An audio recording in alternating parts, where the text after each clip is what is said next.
What's up, Geminites? It's your boy Gem Mint. We're here with a non-spoiler review on the Fire and Stone Life and Death Oversized Deluxe Editions by Dark Horse.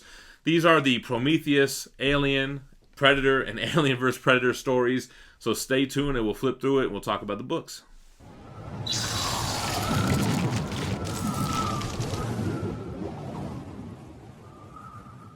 Alright guys, I had Fire and Stone on my shelf forever. Ever since I lived in Florida, I moved it over here to Texas when we moved. I picked up Life and Death maybe a year or so later when it came out, and I was already in this house. And recently got the Aliens Defiance book, which really made me want to go back and jump into these. Yo, I love these books. These were a fast-paced, quick read with incredible art, action-packed. And if you're a fan of the movies like Prometheus, Aliens, Predator, Alien vs. Predator, you're going to love these books because it dives deeper into the mythos of those stories, and it gives me so much more that I wanted out of the movies, especially the Prometheus stuff. So the way that these stories are breaking down, they do them kind of like, okay, Prometheus 1 through 4, Fire and Stone, Aliens 1 through 4, Predator 1 through 4, and then Alien vs. Predator 1 through 4. Same with Life and Death. However, they're both one big story, so it doesn't really matter. I can't ever tell which book I'm in, if I'm reading a Predator book or an Alien book, because it all ties in together. It also ties in with the movie universe, although it doesn't really have the same characters. I mean, they mention Ripley. They might even show her for a little while. But what I really love is going back into like the Prometheus stuff, and you see the engineers and that crashed ship from the movie, and they deal with the black glue, but they just take it so much further than they took it in the movies. We can see what happens to an android when it gets the black goo on it, a human, a predator, an alien, and what kind of things can happen. We see awesome relationships between human and predator, which we've seen in AVP or one of those movies. But I really like the relationship between the human. I forget his name. He's like a hothead, hot shot, that he ends up getting the respect from the predator, and they start hunting an engineer together. Really cool stuff. The Alien books always creep me out when they show the vastness of space. Like, that's one of my things that I'm like afraid of. Like, what do you want to call it? Like one of my phobias. And these books do a great job of showing this little ass ship and this vastness of space, and the way that they go forward in time. It's like, it's really eerie, man, and I think it's really cool. These were super fun books to read. I definitely recommend them. They are in oversized format, similar to like an Absolute Edition, so taller than an omnibus. And we'll flip through it right now. We'll take a look at some of the artwork. The binding isn't the best. I do notice some pages were lifting up. You know, I stretched that spine. They have been sitting on the shelf for a while, but I mean, it held up enough to read, but that was a little bit of a concern. They are $50 books, and I do recommend them, though. Let's flip through, and we'll take a look at the artwork. All right, guys, so you can see with the first book, they kind of labeled it Prometheus, the Complete Fire and Stone, but you see the bottom. It has 4 issues from Prometheus, Aliens, AVP, and Predator. Then with this one, they just kind of put that at the top, and they didn't label it Prometheus. Let's see how they did on the spines. Yeah, the spines are the same. See, even the backs. This is the type of artwork that you're getting in these books. It's all action-packed, great artwork. It's fast-paced. It's fun to read. Let's look at Fire and Stone first, since that's the first book of the series.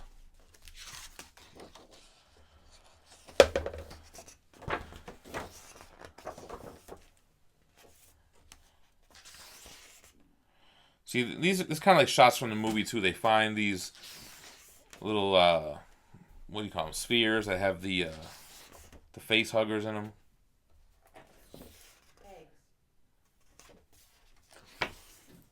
Actually, I think they had the black goo in them. And the black glue, they end up calling it an accelerant, and that it's full of like a mixture of all these DNAs. And I really like the theories they explore with this book, that these engineers could have seeded not only the aliens but also human beings, and that we're made in their image. And then it's a whole thing of, that's kind of straight out of the movie Prometheus too. Like, why do they want to kill us? Maybe they're not happy with their creations and they want to get rid of us. I would like to figure out what's the deal with the engineers. We need like some closure. Did they create aliens and the humans? Are they wanting to destroy us because they're not happy with their creation? Like, but why? Why? That's cool, man. They get stranded on these planets. Like, what is it, LV-223 and things like that. And this guy's an engineer. He starts going a little bit crazy. Awesome artwork here. I think the sickest thing in this book is this guy, man. This guy goes through some shit. You know, it's kind of light spoilerly, but it's the android that gets the black goo on him. This is the predator that gets the black goo on him, and he starts getting even uglier than he was before. And the black goo, you just constantly are evolving. It's really freaky, man. This guy, he's just growing a mouth on the back of his head here.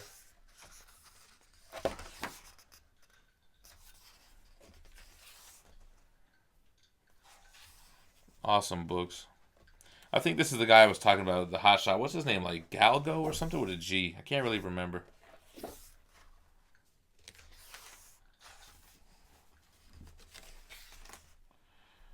Alright, here we go. More of that. Android versus Predator. And then let's look at Life and Death.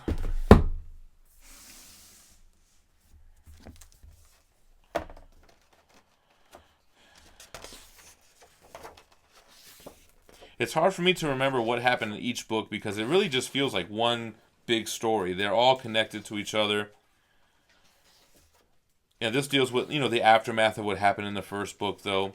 But it's a lot of, that we got to go back to the planet to save this guy. Then they get stranded. Then another crew's got to go there to save them. And it's like a never-ending story of trying to save people from these moons or whatever. And then getting stranded. Some cool Predator stuff here. In this book, it doesn't even separate what issue you're on. It just does 4 issues, like in clumps, and then it tells you when you're on to the next mini-series.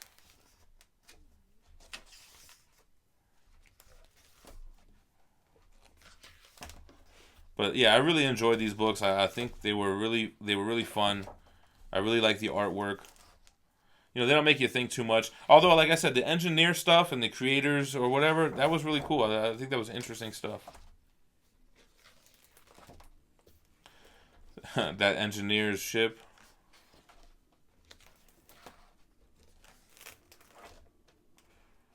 This was a cool scene, too. Alright, yo.